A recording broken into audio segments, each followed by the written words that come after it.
त्याच्यावर याच व्यासपीठावर आपल्याला विनंती करायला आलो होतो। त्यावेळेस आलो होतो माननीय प्राचार्य चंद्रकांतजी सोनवणे यांच्यासाठी। 2009 ला आम्ही विरोध केला,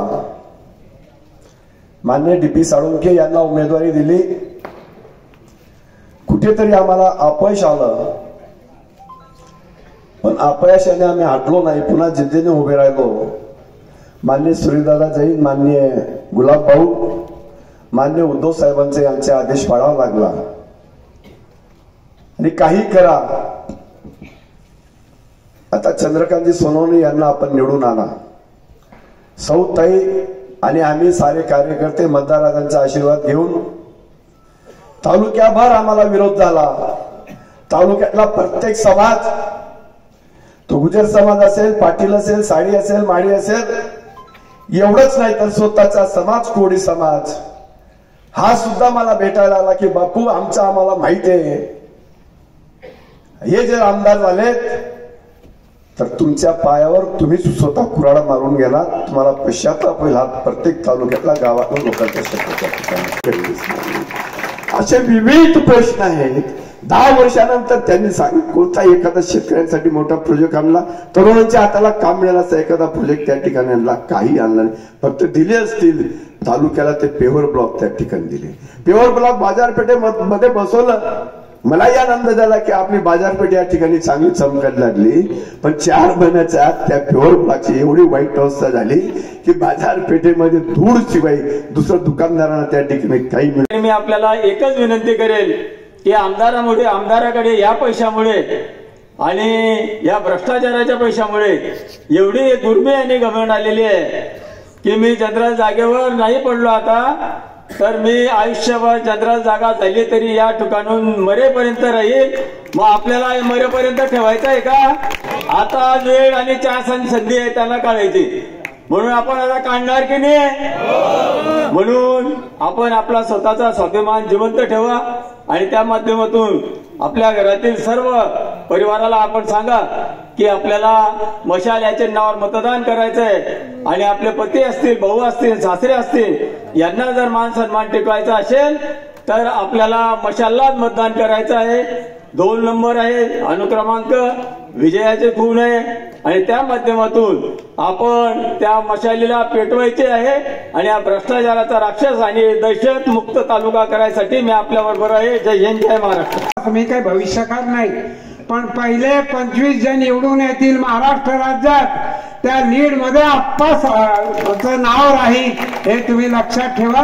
विजयी सभेमध्ये मी बोलणार, खोके गिके काय असतील ते सांगता येईल, आज कोणाला सांगायचं नाही, पण आप्पासाहेब फार चांगल्या पद्धतीने चोपडा शहर वाट पाहतोय, चोपडा तालुका, चोपडा मतदारसंघ वाट पाहतोय की 20 तारीख केव्हा येईल आणि मशालवर केव्हा मी शिक्का मारू, अशा पद्धतीची वाट संबंध पाहत आहे। आदरणीय बापूसाहेबांनी आयुष्यात कधी चूक केली नाही, एकच चूक केली, पण चूक मोठी केली। 10 वर्षापूर्वी अण्णासाहेबांना निवडून आणलं, ही फार मोठी चूक आणि ती चूक संबंध तालुका भोगतोय आता। पण बापूसाहेबांनी ठरवलं की जितकी चूक मोठी केली तितक्याचा दुरुस्ती मोठी करणार। बापूसाहेब आणि आपल्या सर्वांच्या माध्यमातून आपण आप्पासाहेबांना फार मोठ्या मताने निवडून आणणार, अशा पद्धतीचा संकल्पाने बांधलेला आहे। प्रतिसाद म्हणजे लोकांमध्ये खूप एवढा असा उत्साह आहे की ते म्हणतात तुम्ही नाही आले तरी चालेल, पण आम्ही तुमचा प्रचार स्वतःहून अंगावर घेतला आहे आणि त्या माध्यमातून माझं कर्तव्य आहे की ते मतदार राज्य असल्यामुळे त्यांना विनंती करून आशीर्वाद घेण्यासाठी जाणं। पण लोकांचा खूप मोठा प्रतिसाद आहे। आप्पासाहेब, कालची जी सभा झाली त्या संदर्भात आपण काय उत्तर देणार, त्या प्रतिक्रिया काय देणार? त्या संदर्भात उमेदवार तुमचा माझ्यावर बोलण्यासाठी विरोधकांना काहीच जागा नसल्यामुळे त्यांनी कैलास बापू असतील, अरुणभाई असतील यांच्यावर खूप मोठ्या प्रमाणामध्ये टीका केली। खरं उमेदवारावर टीका करायला पाहिजे, पण उमेदवाराच्या संदर्भामध्ये त्यांच्याजवळ काहीच नसल्यामुळे ते काही बोलू शकले नाही। आप्पासाहेब गेल्या 2019मध्ये आपण भाजपचे बंडखोर म्हणून आपण त्यांच्या लताताई सोनवणे यांच्या विरोधात आपण निवडणूक लढले.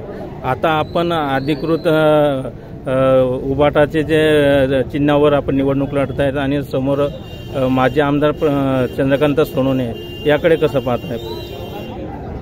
याकडे मी पाहण्यापेक्षा चोपड्याची जनता बघते की 10 वर्षामध्ये जो त्रास भोगावा लागला आणि खड्ड्यात रोड का रोडात खड्डा अशी जी चोपड्याची परिस्थिती झाली, विकास थांबला. ते म्हणता मी एवढा निधी आणला, पण निधीने निसता जसं सांगितलं कैलास बापूंनी त्यांनी की ते प्युअर ब्लॉक असे बसवले की 4-4 महिन्यामध्येच ते संपले. प्युअर ब्लॉक पण त्यांचेच, माणसं पण त्यांचेच ना, ठेकेदार पण त्यांचेच.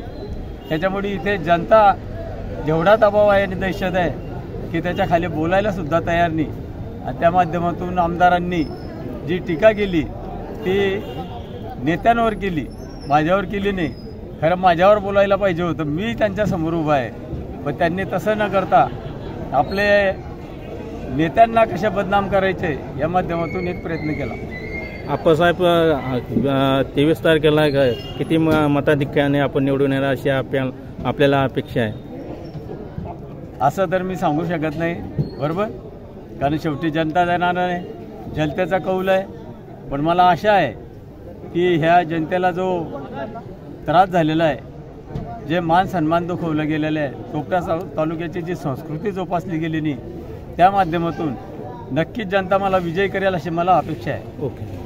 आज चोपडा मतदारसंघाची प्रचार सभा चोपड्याच्या गांधी चौकात झाली आणि हजारोच्या संख्येने उपस्थित सर्व मान्यवर मतदार या ठिकाणी होते आणि सर्वांना आप्पासाहेबांना फार मोठ्या मतदान देऊन त्यांना निवडून आणण्याच्या संदर्भातलं आजचं हे वातावरण आहे. चोपडा मतदारसंघामध्ये फार मोठ्या लीडने आप्पासाहेब निवडून येतील अशा प्रकारचा मला विश्वास आहे. संपूर्ण मतदारसंघ मी ज्यावेळी पाहिला तर शहरात प्रत्येक गावामध्ये, पाड्यांमध्ये, आदिवासी लोकांमध्ये सर्वांमध्ये एकच विषय की आपल्याला आप्पासाहेबांना निवडून आणायचं आहे, परिवर्तन करायचं आहे. चोपडा शहर, चोपडा तालुका, चोपडा मतदारसंघ एका विशिष्ट अशा उंचीवर जाईल, अशा पद्धतीचा विकास आप्पांच्या माध्यमातून होईल हा विश्वास त्यांनी कमावला आहे. मी पुनश्च मतदारांना विनंती करीन की आपण आप्पासाहेबांच्या मशाल या चिन्हावर मतदान द्यावं आणि त्यांना निवडून द्यावं.